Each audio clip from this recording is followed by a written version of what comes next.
And welcome to an exciting, well, that's new. The music didn't line. That's the first time the music didn't line up with the intro. Okay.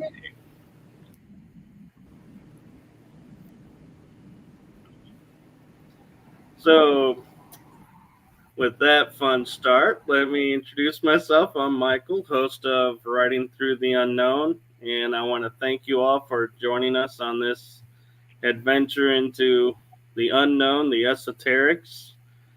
And so I have two guests with us tonight. One guest you may recognize as she's been on the show before, and that is Angie Dollar.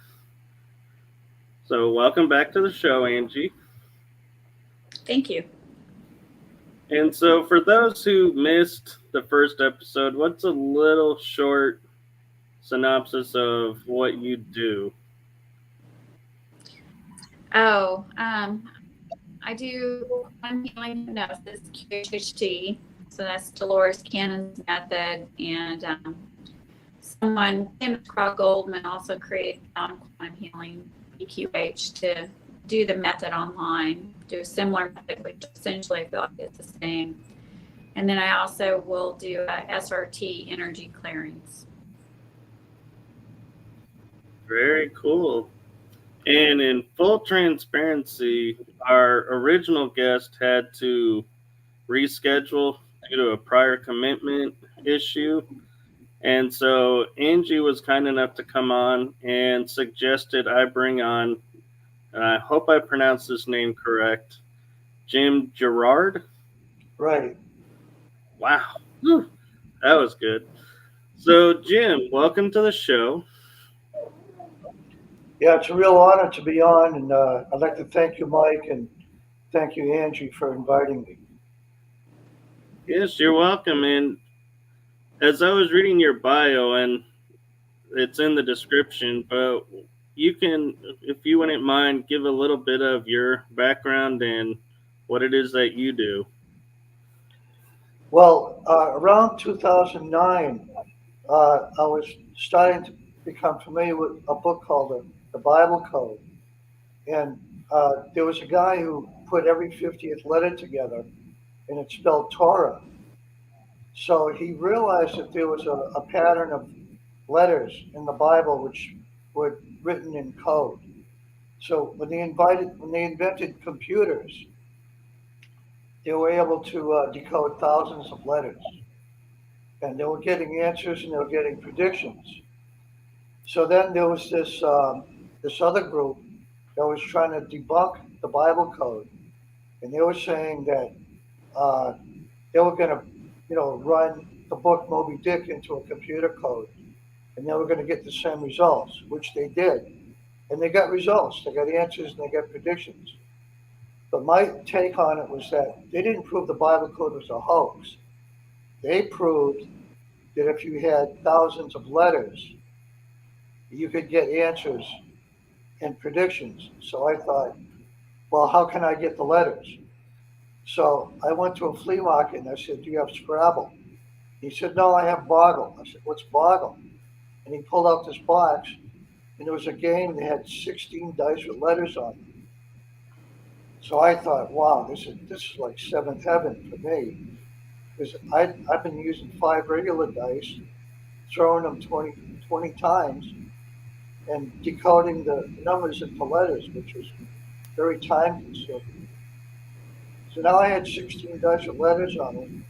I'd throw them 8 or 9 times, get 100 letters or so, and I had myself a system. So for about 3 years, I kept throwing the dice and asking questions, but the questions weren't very good. They were just basically stupid. Am I going to meet the girl? Am I going to win on a scratch ticket? Stuff like that. So the reading would say something like, he wants to know if he's going to meet the girl, or he wants to know if he's going to win on a scratch ticket. But it wasn't telling me anything, because I already knew that. So after about 3 years, I started asking the question, what do I need to know next? That's when things opened up. That's when the spectrum got really, really wide. And then I started getting all kinds of insights. So then I looked up Dr. Patrick Flanagan and watched some of his earlier videos. And I did a reading for him and I sent it to him. And the reading said, horse goes over the cliff. So I didn't know what that meant. So I sent it to him. And 3 days later, he called me on Skype and he said, I woke up this morning and I realized that I have a friend named Alex who went over a cliff in a Porsche. Oh, wow. While he was in the car going over the cliff, there was an Indian saint by the name of Sai Baba who appeared in the car and embraced him. And the car was totally demolished, and he walked away without a scratch.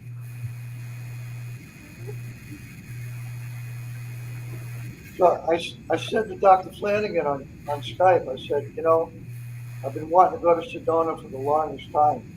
He said, come on down. I'll set up a free lecture for you at the Chocolatree Eatery on Route 89 in Sedona. So he made up a bunch of flyers. I went to Sedona, and 7 weeks before I went there, I did a reading and I asked the question, who am I going to meet during this lecture? And I got the name Christy. So during the lecture, I kind of stood out in the middle of the crowd and I said, is Christy here? She was sitting right in front of me, waving her hand. She says, I'm Christy. So I said, well, I came here from Massachusetts to meet you. So I gave her the dice. I had this great big white piece of cardboard and a black magic marker, and I had her throw the dice. And we got the words Aries, adopted, dragon, and Zorro. And she said, my sign is Aries. I was born in the year of the dragon, and I was adopted. I said, what does Zorro mean? She said, my husband dressed up as Zorro at a party.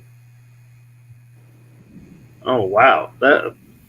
That's beyond coincidence. That's not random.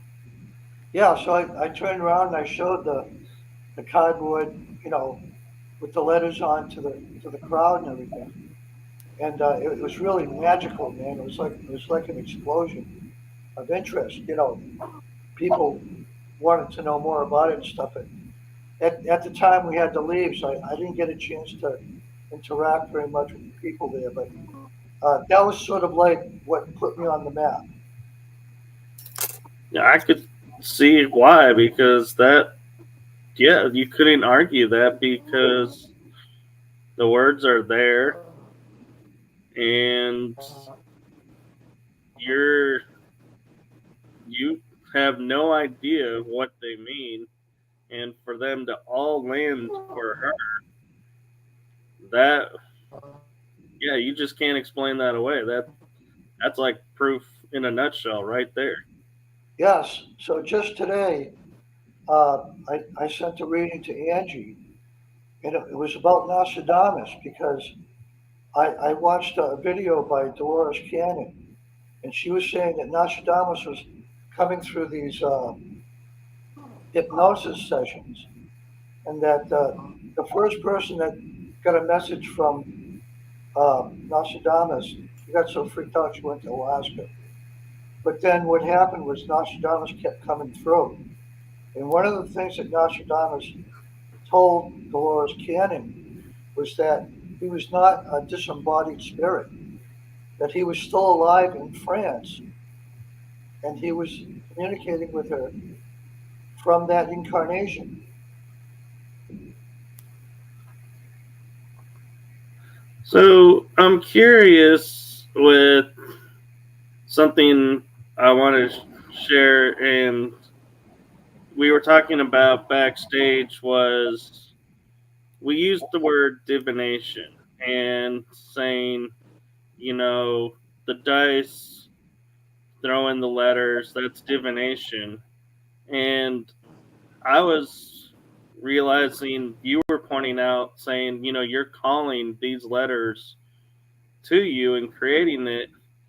And like the game Yahtzee, where you're calling out numbers and when they land, that's divination. So I wanted to take a moment to help people understand that there are times when we think we're playing a game when we're really are opening doors and doing stuff with the other side.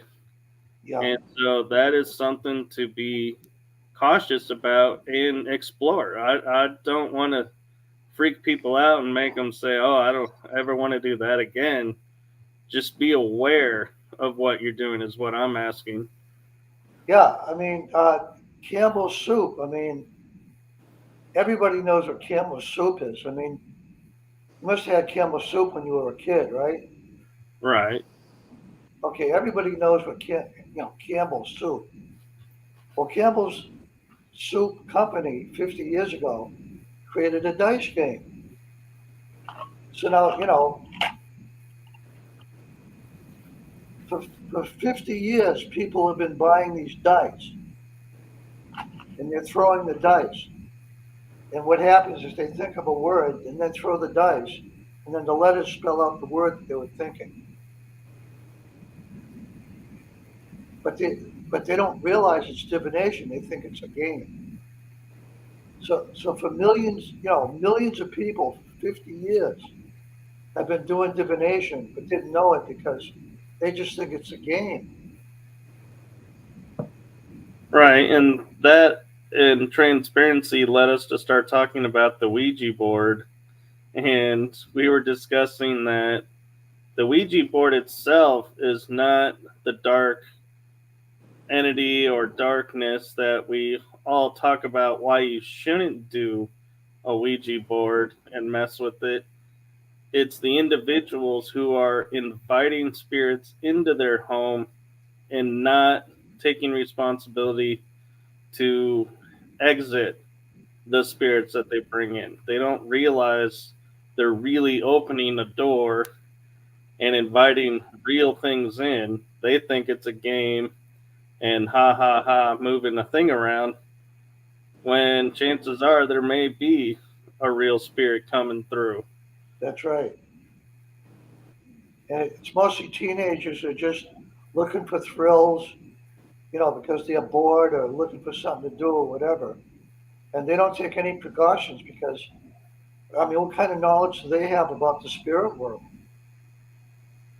Right, and it kind of begs the question to me, what was the gaming industry thinking allowing this as a game, and also the creators of the game to think this is a great game to sell to anybody and to promote as just a game and not warn people about what's coming. And I wonder if even the creators knew what they were doing. Yeah, if I put like a product on the market, dice method game, let's say, if I put it out there as a game, people would buy it. But if I put it out there as divination, they wouldn't be interested. Right. And so, yeah. And Angie, you're being a little quiet over there. Yeah, there's so much to it. I mean, I feel like one problem is they're just opening the door to whatever coming in. And as far as the Ouija board, I feel like another problem is they haven't cleared themselves and cleared their space and asked for protection and work to connect with the highest part. They're just like, hey, I'm opening the door to whatever. But I also wonder, I mean, even besides the Ouija board, I feel like there's some people out there in the spiritual community who will follow whatever guidance that comes to them. And I'm not talking about the Ouija board. They're just like, I know my guides are around me, helping me and, taking me in the right direction. And then they've got all kinds of chaos and all kinds of problems, So I just think it's important overall to think about, what are you following? What are you listening to? What are you asking to come in and assist you, So.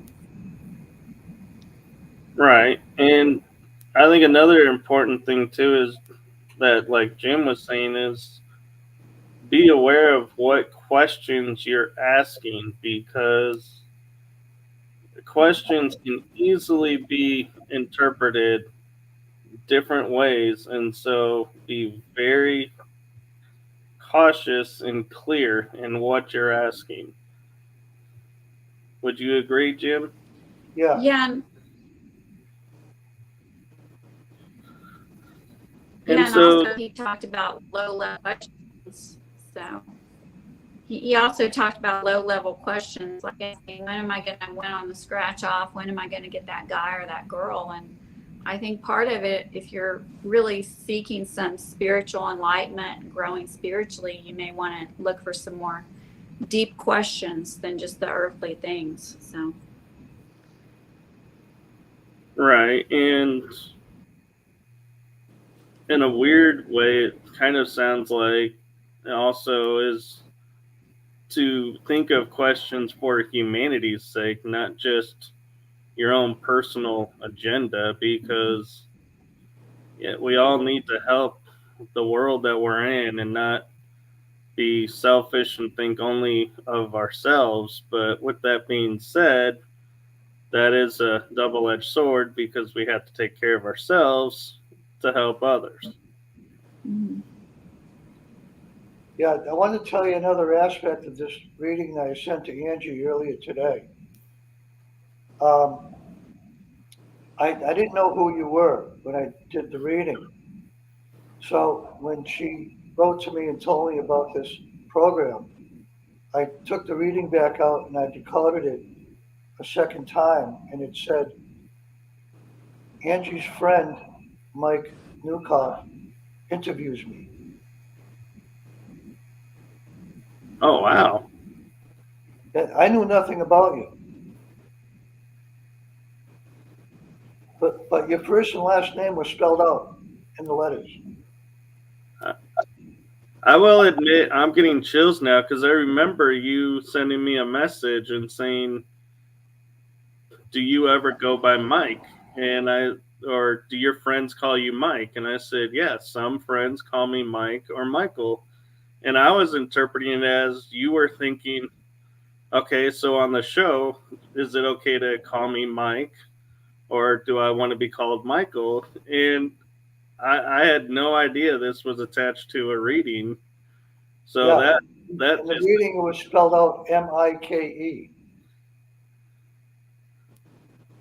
I got chills. And as well, Angie was like saying to me before we started, going, you should try and get a reading from Jim. And I was like, I just sat down to eat, and I'm looking at the time going, oh, I don't think there's going to be time for a reading before the show starts, unfortunately. And finding out one was done. Yeah, usually what I do is I ask people to send me two photos, one of each palm. And I do a palm reading first. And from the palm reading, I get a lot of references from that.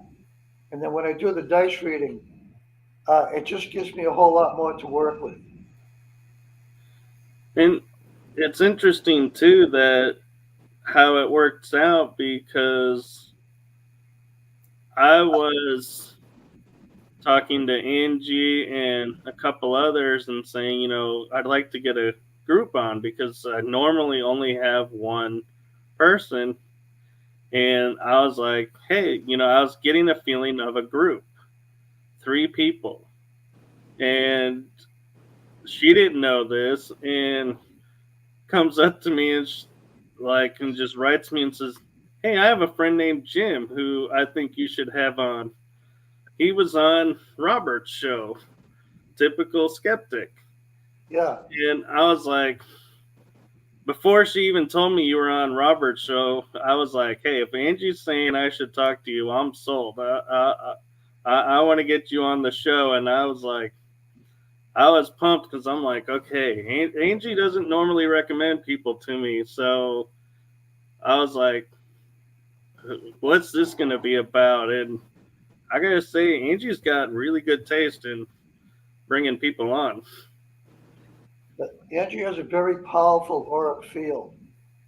And maybe it's my ability to tune in. Maybe that's part of it, but maybe it's a combination of the two. And I do readings like almost every day. And just about all those readings has a message for her. That's very unusual.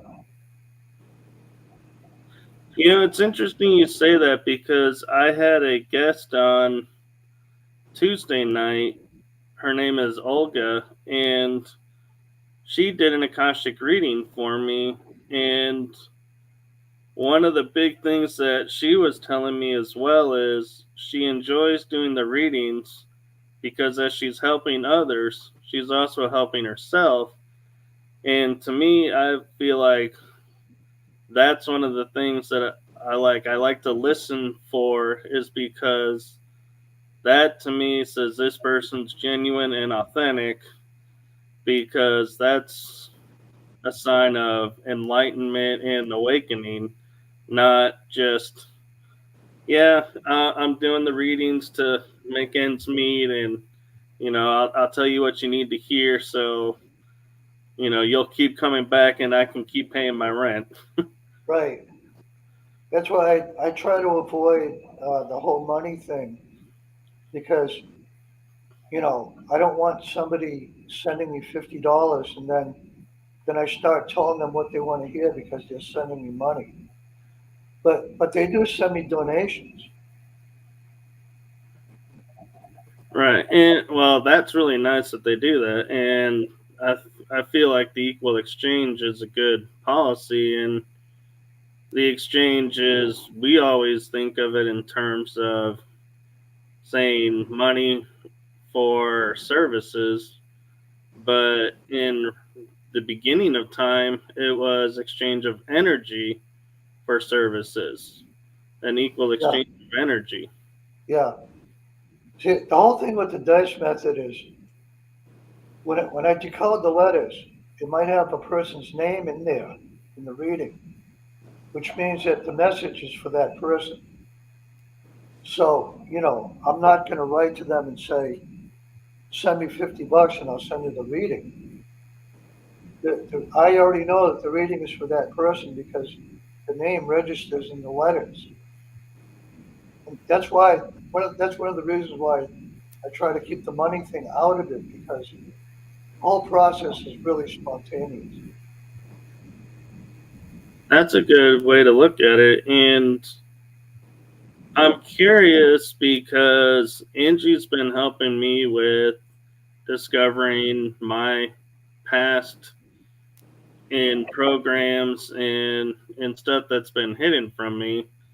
And so I'm wondering, is that something that you delve into as well, or have you stumbled into that by chance? Yes, you can combine the dice method with the hypnosis. Oh, okay. Well, the reading, Jim, the reading I did for Michael was where I was just connecting with his energy. I wasn't hypnotizing him. I was just connecting with his energy and giving him a reading, like a psychic reading. And thank you both for the compliments, Michael and Jim, before we move too far away from that. But and it was interesting doing a reading for Michael because I was telling Jim about this. I moved back to Sedona and I just had one obstacle after another finding a place to live. But then when I sat down to do a reading for Michael yesterday, I was feeling so good. You know, it's kind of like the lady who did the reading for you, Mike, that you were saying, like she enjoyed doing it. She felt good, like she was helping. And I was enjoying it so much, I thought, I got to stop. I'm getting tired. I feel like I've been doing this a long time, you know. But it was just wonderful to go into those visions and go into things in these other realities or other, you know, dimensions, other places. It felt really good, you know, to do it. So I think it's pretty fulfilling for both people when you feel like that, when you're in that state and you enjoy being in that state, you know. And I gotta say, Angie, I'm impressed you kept your sanity getting into my psyche. Even I don't go into my psyche. Yeah. So, you know, maybe not all the lights in the parking lot are lit. No, I'm finding they're probably a quarter lit because I'm learning stuff about me I had no idea about, and all that I have done and where I come from. And when I say where I come from, I mean I know I come from my parents, but I'm talking on a soul level.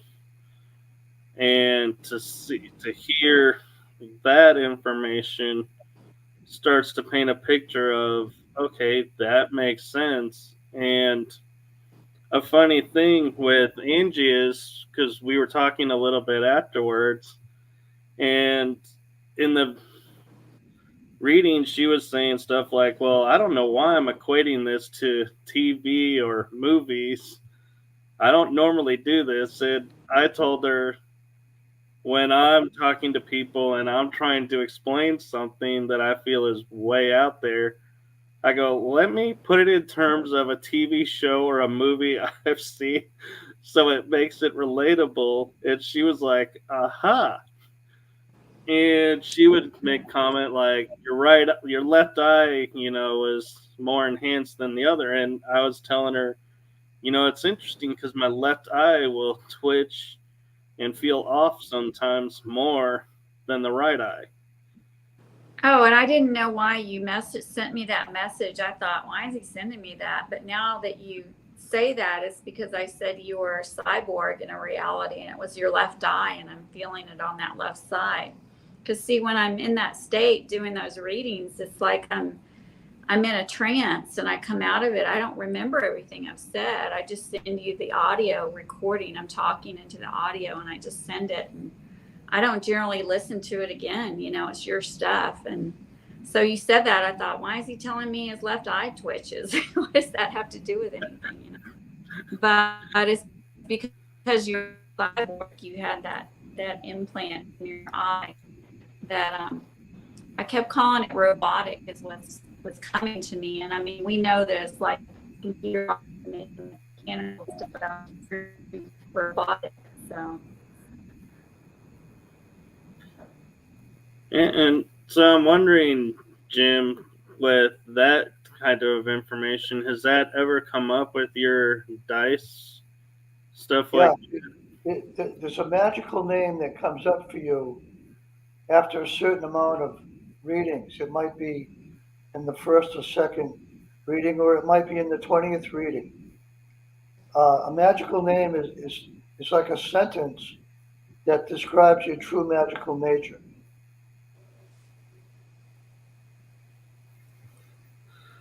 So I'm curious, and I know Angie does this through psychic, and Jim, you say you look at pictures of palms. do you ever ask for a picture of the person, or do you stick with just the palms and everything comes from the palms only? Having a photo of the person's face helps, but it's mostly the photo of the palms and their birthday. If I know their astrological sign, that helps quite a bit, but it's not really necessary to see a picture of their face, but I prefer that because, I want to know what the person looks like that I'm doing the reading for. All right, I was just curious because I'm always curious how some people can connect and read people in other ways. Because, like with Reiki, I can visualize like the energy that I feel is coming from the person, and it generates an image. It may not be the exact replica of the person, but it's like their spirit. So I feel like that's them. And so that's why I always like to ask, because it's interesting how everyone can connect to each other and read, and can either get permission to read or can be blocked from reading. And it's interesting to me too is when you're blocked, how, what do you do about that? I think the first step is to see it and acknowledge it. And then from there, you sort of figure out on your own, I think, how to deal with that because in some of the episodes I was watching Dr. Phil, it really surprised me that the way he went about, dealing with these people was he would say to them, here's your problem, now you fix it. That really stunned me because I thought, um, you know, he's the psychiatrist. He's going to give them the answer, but he didn't give them the answer. He just told them to fix it. Yeah, and I'm curious too if, like, I know Angie does secret space program readings for people to help them figure out their involvement in the programs if they were in the programs, which thank you for doing that, Angie. I'm wondering if there's topics like that where you, Jim, sit there and go, well, nobody's asked me about this, but I'm curious about this. Let's see what the dice have to say. Yes. What kind of topics are those? Do you mind sharing some? Well, like I was explaining before, um, there's all these thoughts that you have, like in your subconscious mind. Okay. So like right now we're talking, and I'm thinking about what you're saying and what we're talking about, and all these things are sort of registering in my subconscious. So when I throw the dice, I'll say, what do I need to know next? And all those subconscious thought forms will manifest in the reading. And it'll show me some answers to questions that I have, or maybe predictions, or maybe it'll acknowledge like what you're talking about right now. Yeah, and I would think like with Michael, maybe it would be if we had to put a question in words, is like, well, what is the purpose of all of this? Like, what is the purpose of like the reading that I did? What's the purpose of my reading? Like Jim could get with the dice method. What's the purpose of the secret space programs and the going in as like a white hat trying to help out? Like what is my purpose in this life? What's that my connection with all that, those realities with this life? Just something. I don't know, Jim, what do you think? I was wondering if I could get into the subject of telepathy. Go right ahead. That's what this show's all about, is getting into the unknown. Okay, like I was explaining before, like when you're holding the dice in your hands, the energy from your body and your auric field goes into the dice. And then you throw them. As the dice are tumbling through the air. This is what I was explaining to you in the bio, the write-up, about this vision that I saw when I was 19 years old, was changing letters on top of the building. And the changing letters is the portal to the Akashic Records that are in the astral heaven. And the messages from the Akashic Records come into human awareness through the changing letters. So when you throw the dice and the dice are tumbling through the air, there's your changing letters. Okay? So now that the dice land on the table, you write down the letters and the words, and you send them to me in an email, and I decode the letters and send you the reading. And when I decode the letters and I look at the reading, a message from your subconscious mind enters my subconscious. Okay? And then I send it back to you, and you read it, and a message from your subconscious re-enters back into your subconscious mind. See what I'm saying? So now we're communicating telepathically.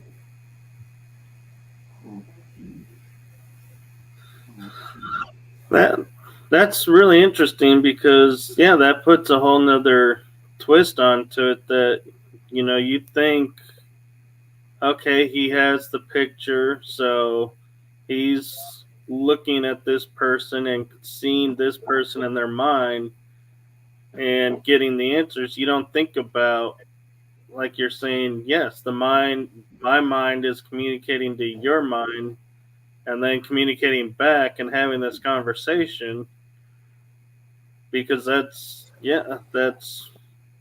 something that nobody ever brings up. Nobody ever, in all my metaphysics training, has ever said, when you do energy work, your spirit is talking to another spirit while you're doing this.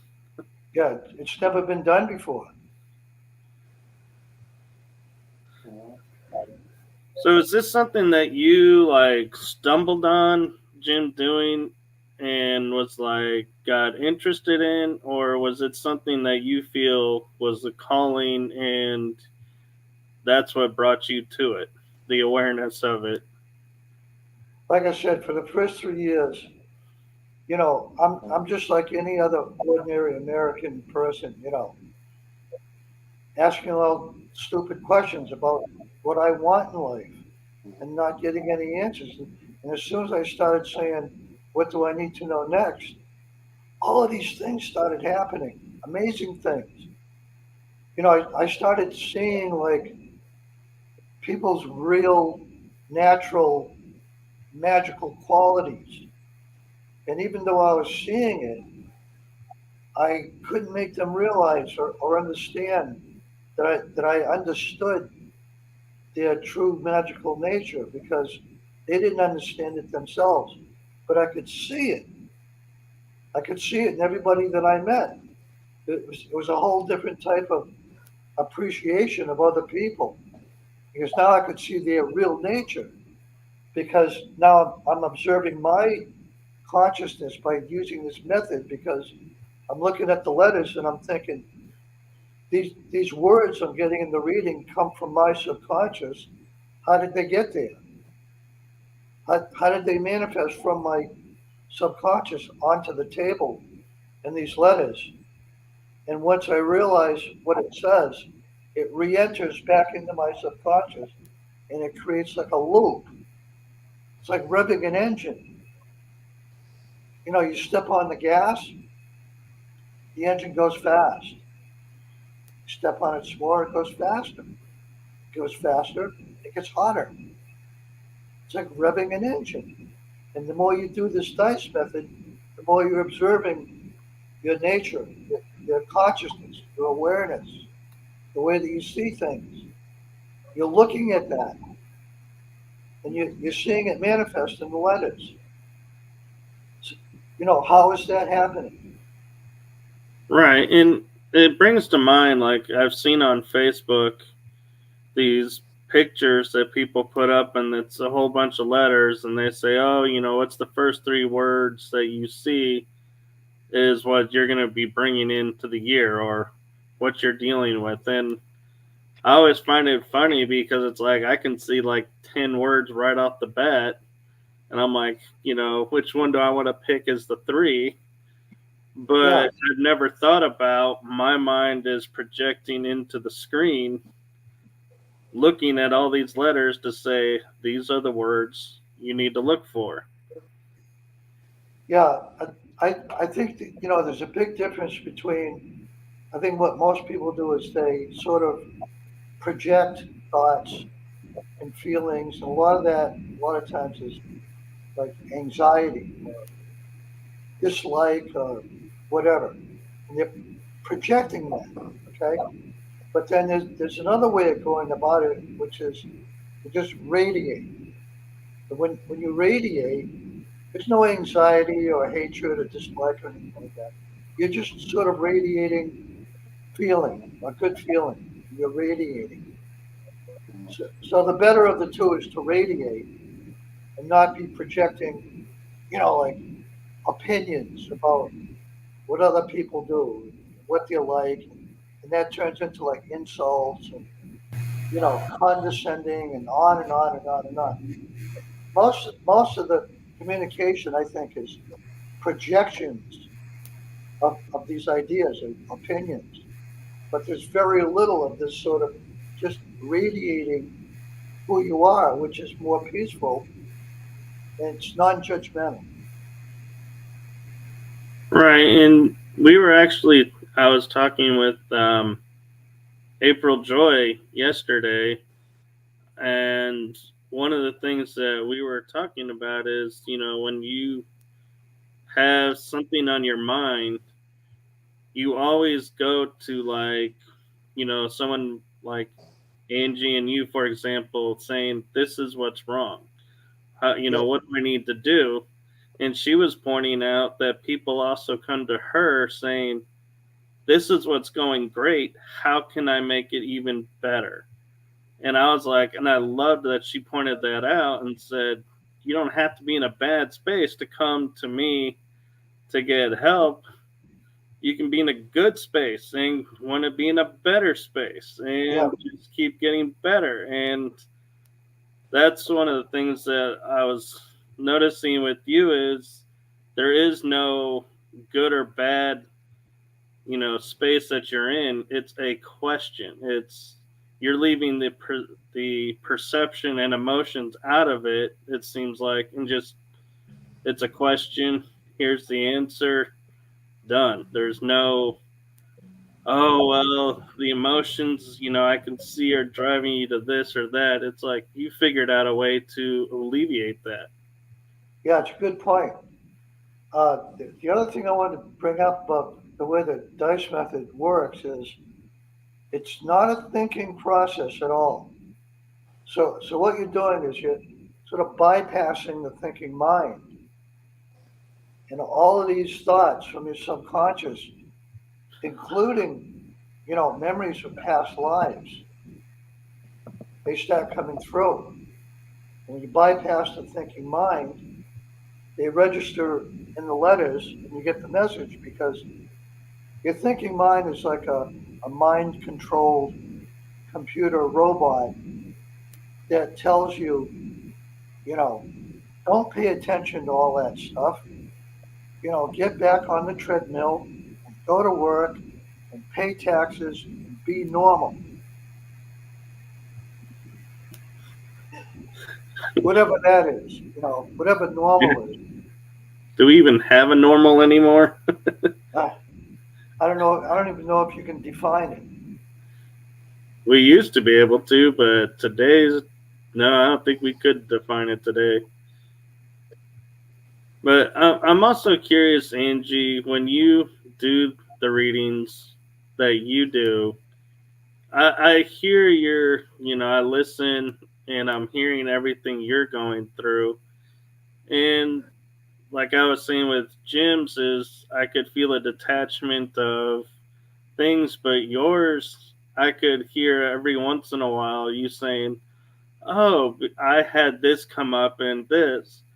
So I'm like, in my mind, I'm sitting here like going, how do you keep yourself out of the readings, and because some people may interpret that as, oh, she's formulating now through her viewpoint and perception what's coming in versus what may actually be coming in. And I mean, personally, I know you're not doing that, but I'm just saying that's it can sound like that, and so I'm curious your thoughts around that. I think this is maybe the way to look at it, is that my first training was in energy clearing with spiritual response therapy, the SRT. And before we do any kind of clearing, we have to get ourselves into a clear, neutral, connected state. So I start by getting myself into this slight trance state where I'm neutral. And so when I do that same kind of thing when I'm doing these readings. And so when I was doing a reading for you, part of what I was seeing for you is you were in Antarctica. And, I'll say a little bit about your reading because you said, it was okay for us to bring it up. We're going to discuss some of it. But I did, like, for myself, I had already done like maybe 7 hours of channeling in Antarctica.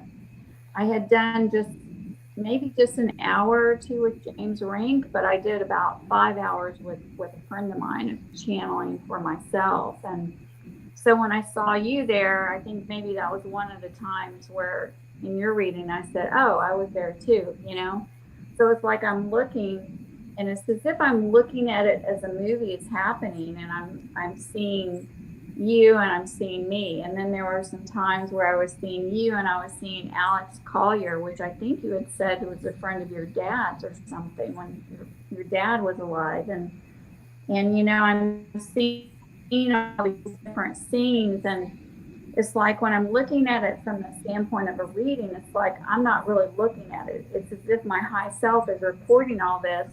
And then there's moments where I come down to being more human and I'm like, oh, wait, there I am. So I'm looking at it in different states of myself, where I'm just reporting it. And then it's like, whoa, there I am. I'm like coming down to the human state as if I'm a little child, like, yay, a carnival, it's like, yay, there I am. And there we are together. And it's just kind of cool. Or like, whoa, there's Alex Collier. And so I'm coming down to being fascinated, going into more of a human state, and then I go back up to that state where I'm looking around for you, if that makes sense, So. It does, and I'm glad that, for those who may be thinking about getting a reading from you is hearing that that's how you do it, because, yeah, it really brings into the perspective of you're not like saying, okay, this is my reading, and I'm going to fill in the gap here. It's you just happen to see yourself there, and so it's like, yeah, you're going to acknowledge yourself. That's just a human thing to do, is to be like, oh, hey, I'm there. And right. I'm guilty. Or I'll say, oh, I've seen something similar with someone else, but it's different. And I think part of that is that if I'm doing an SSP reading and I'm doing a reading where you've helped to save a world or something. Like I was saying earlier, I can't remember everything I said to you because I'm just in that state. I'm just reporting it. But I think what's important to note right now is a lot of us are recognizing each other.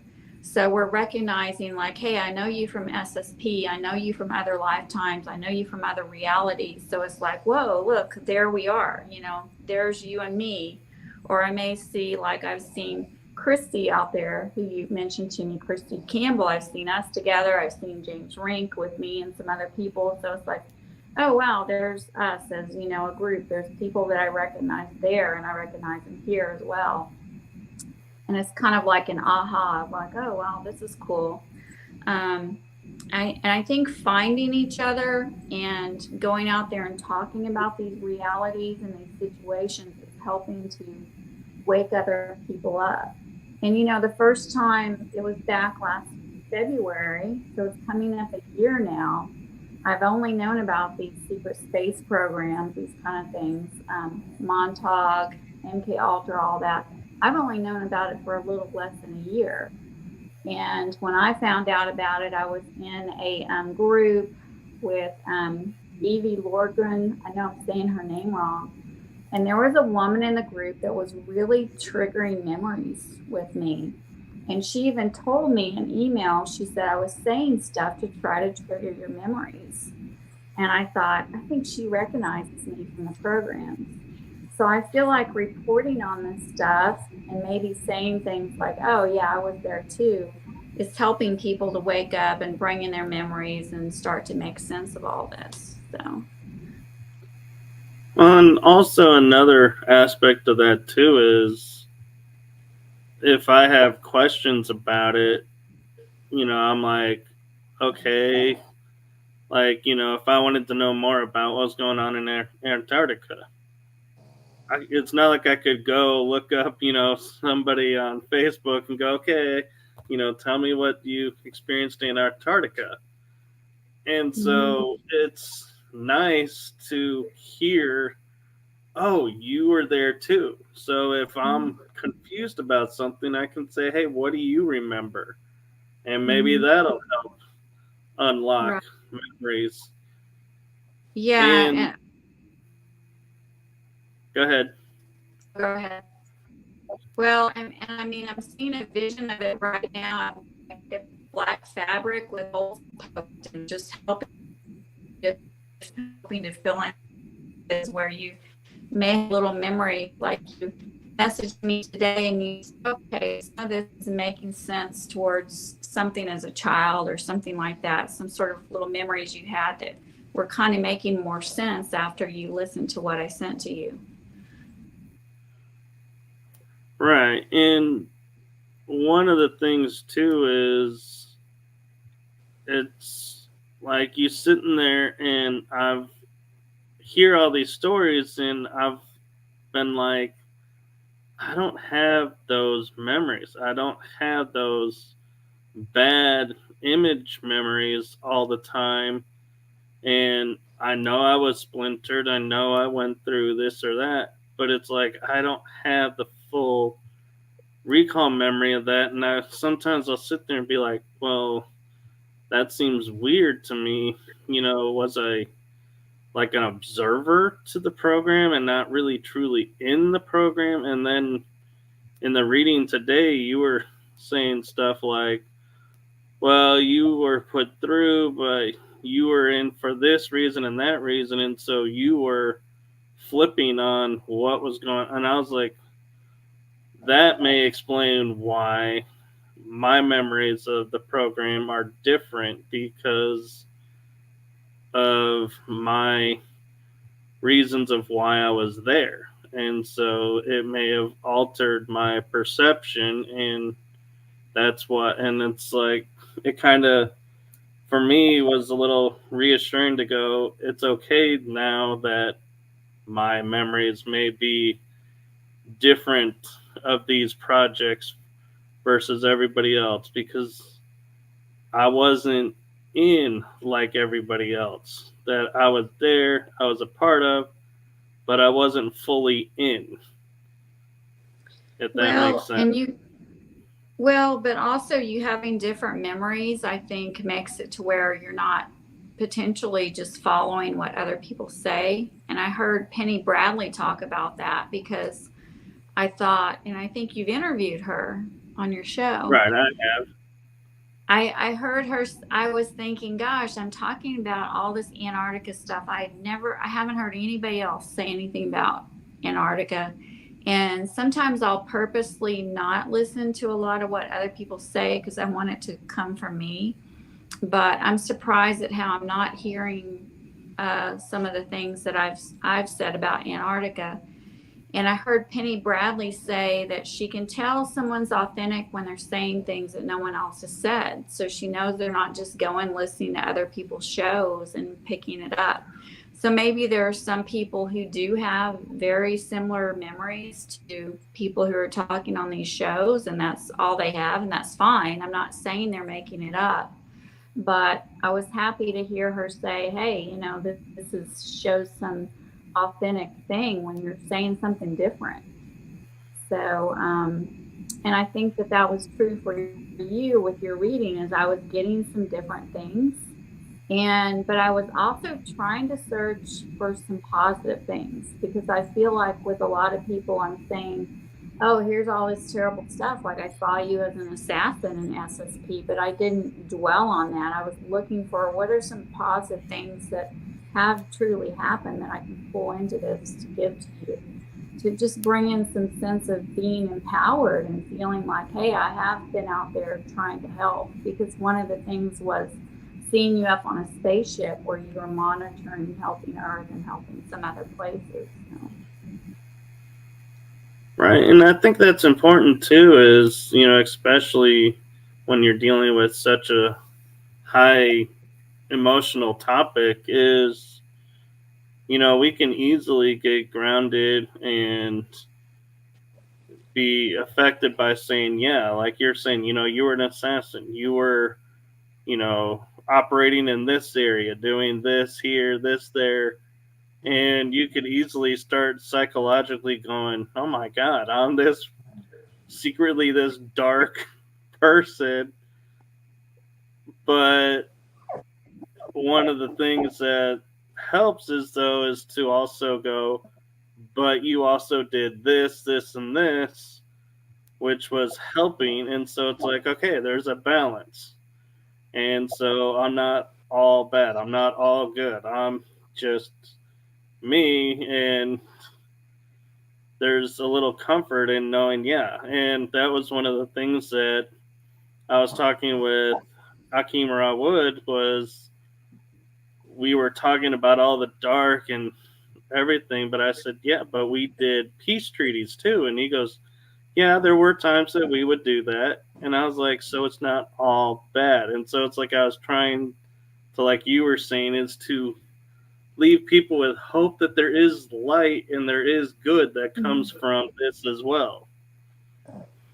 Yeah, and I think that if we look at the programs, I mean, a lot of people look at past lives and they'll say we played different roles. So sometimes we're the bad guy and sometimes we're the good guy. But if you look at these SSP programs, and whatever you want to call it overall, Montauk, MK Ultra, SSP, whatever, all that super soldier, I think in those programs we've got some pretty limited consciousness generally. So, and we're being controlled generally, and we're being mind controlled and mind wiped, and so we're not really in our right mind where we're in control of our decisions usually.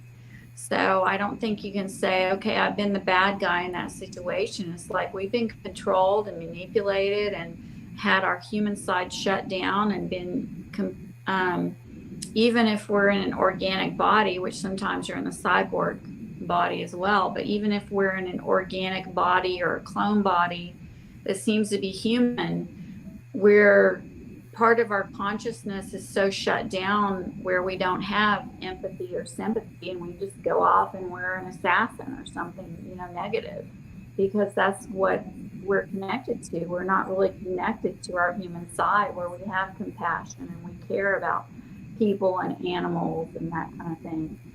Whereas when I saw you like on the spaceship, you had a higher level of consciousness and you had a higher level of awareness than you have even here on Earth, and you're trying to help. So you're just in a very different space, you know, when you're up there trying to help people, as opposed to being like on an SSP type of situation. Right. And one of the things that I was talking with somebody about with it too is when we think about, you know, we're operating in the SSP, that, beneficial and non-beneficial races are using us to perform tasks or missions or whatever. I was like, I'm sure these races see us, remember us, and that we have generated allies and enemies alike. And so the allies will come to help us if we need. And that is something that I feel like, too, is a benefit of the programs that people overlook is we're out there and we are making allies on a spiritual level as well as with the programs. Yeah, I think so. I think so too. And we've probably done that over and over, and we've been out there for a couple thousand years. I'm not just talking about the SSP, just overall other lifetimes, other levels of its existence, so. Right, because we actually don't, we don't know how long these programs have been running. They could have been running in the Middle Ages, and we have no idea. Right. So we have come to the hour, and I want to thank both of you guys for coming on, especially in such short notice. I greatly appreciate it. And Angie, as always, you are welcome on anytime. You are a true friend, and I thank you so much for everything. And Jim, I hope you have become a friend as well and will come on the show as many times as you'd like. Yeah, there were some things I wanted to cover, but there's only a certain amount of time. Well, is it one of them a short one, and I can give you a little bit of time to cover? No, I think the next time we do this, we could probably spend an entire hour just talking about the telepathic idea.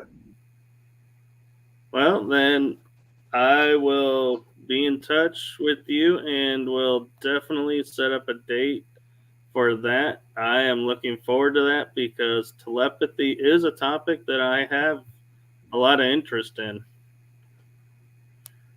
Well, for me, this is sort of like a dream come true. I've been looking around for some other channel to be interviewed on, and this one turned out to be the one. Well, I'm grateful to hear that, and that touches me here because that's one of my goals with all my guests, as Angie knows, is I like everyone to feel comfortable and want to come back and be on the show again. Well, I think we covered some good subjects. Yes, and as with the unknown, it's always going to be there, so there's always going to be a show. So, and it's a never-ending. It's like Alice in Wonderland. There you go, Angie, a movie reference. Then going down the rabbit hole. Yep. Well, thank you all for tuning in tonight. I hope you all enjoyed this episode. And before we sign out, Angie, I know I have some links for you in the description. Where can people find you? Future Life Today is my website, but they can find me on, Facebook is my Angie Dollar healer name because they act like Angie Dollar's fake on Facebook, but it's not. Angie Dollar is the name of my YouTube channel as well. So. Okay, and Jim, the links you gave me are in there. Where else can people find you? Yeah, if you could post a link to my Facebook, that would be the best one. Okay, I'll make sure I have it in there, and if it's not in the description, I will add it to the description. And so thank you all for a truly wonderful evening delving into the unknown. And I am so grateful to know both of you, and I look forward to both of you being on the show again. And so with that, I'm going to say good night, good day, good afternoon, wherever you are in the world. Just make it a blessed day. Enjoy life. That's what we really need in this world. Thanks for having me on.